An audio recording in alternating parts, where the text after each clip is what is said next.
यह आस्तिकता और नास्तिकता की कहानी है, जिसमें कहानी में बुद्ध ने अपने मौन द्वारा ज्ञान देने की कोशिश की है, जिसमें बुद्ध ने मनुष्य को किसी भी विचारधारा पर ना रुकने की सलाह दी है, क्योंकि जहां मनुष्य रुक जाता है वहां पर उसका बंधन मौजूद होता है।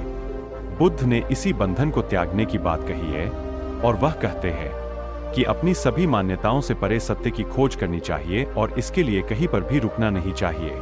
मनुष्य को बहते पानी की तरह होना चाहिए।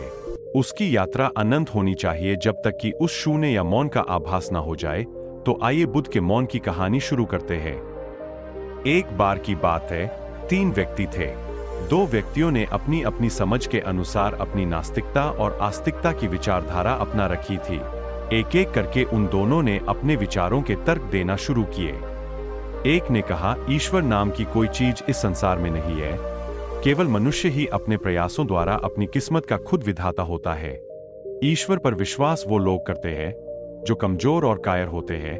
अपनी असफलताओं का सारा बोझ वो ईश्वर नामक एक काल्पनिक नाम पर मरकर खुद को निर्दोष साबित करने का प्रयास करते हैं। मैं एक नास्तिक हूं और ईश्वर के अस्तित्वमान होने की सारी विचारधारा को ठुकरता हूं। दूसरे ने कहा, यह पूरा संसार ईश्वर ने ही बनाया है।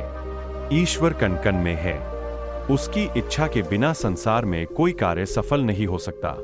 वह सर्वशक्तिमान ब्रह्मा है, उनसे ही उत्पत्ति और विनाश है। मैं एक आस्तिक हूं और ईश्वर के होने की विचारधारा में विश्वास करता हूं। किंतु तीसरे ने कुछ नहीं कहा, क्योंकि उसकी अपनी कोई विचारधारा नहीं थी। सब ने मिलकर फैसला किया कि हमें बुद्ध के पास जाना चाहिए। वो ही हमें बता सकते हैं कि हम तीनों के लिए कौन सा उचित रास्ता है। तीनों एक एक करके बुद्ध के पास पहुंच गए और कहने लगे, बुद्ध, आप इतने बड़े ज्ञानी हो, कृपया करके हमारी समस्याओं का समाधान करें। बुद्ध ने नास्तिकता पर विश्वास करने व्यक्ति को कहा, ईश्वर है, और आस्तिकता पर विश्वास करने वाले व्यक्ति को कहा, ईश्वर का कोई अस्तित्व नहीं है। दोनों बुद्ध की यह बात सुनकर अपने अपने रास्ते अपनी खोज पर निकल गए। अब तीसरा व्यक्ति बुद्ध से पूछने लगा, बुद्ध, कृपया करके मुझे बताइए कि मेरे लिए उचित मार्ग क्या है। बुद्ध ने कोई जवाब नहीं दिया, वह मौन हो गए। कुछ देर वो रुका, किंतु उत्तर नहीं मिला तो वह तीसरा व्यक्ति भी चला गया। बुद्ध के शिष्य कार्तिकेय ने उनसे पूछा, आपने उस तीसरे व्यक्ति का संशय क्यों दूर नहीं किया? बुद्ध ने कहा, तीनों अपनी अपनी खोज में निकले थे। आस्तिकता को मानने वाला व्यक्ति आस्तिकता के बंधन में बंध गया था। नास्तिकता को मानने वाला नास्तिकता में बंध गया था। उनकी खोज कभी रुके ना, इसलिए मैंने उनके मन के बंधन को तोड़ने के लिए उनके विचारों से विपरीत सलाह दी। किंतु तीसरे व्यक्ति की अभी कोई खोज शुरू ही नहीं हुई, इसलिए मैं उसे कोई जवाब देकर उसे किसी भ्रम में नहीं डालना चाहता था।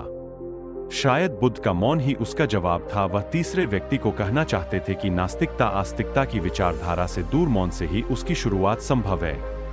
दोस्तों, अगर आपको ये कहानी अच्छी लगी हो तो कृपया करके आपकी प्यारी चैनल पीसफुल बुद्धा को सब्सक्राइब अवश्य करें, ताकि ऐसी ही सीख देने वाली कहानी हम आप तक पहुंचा सके। तो बोलिए दोस्तों, ओम नमो बुद्धाय।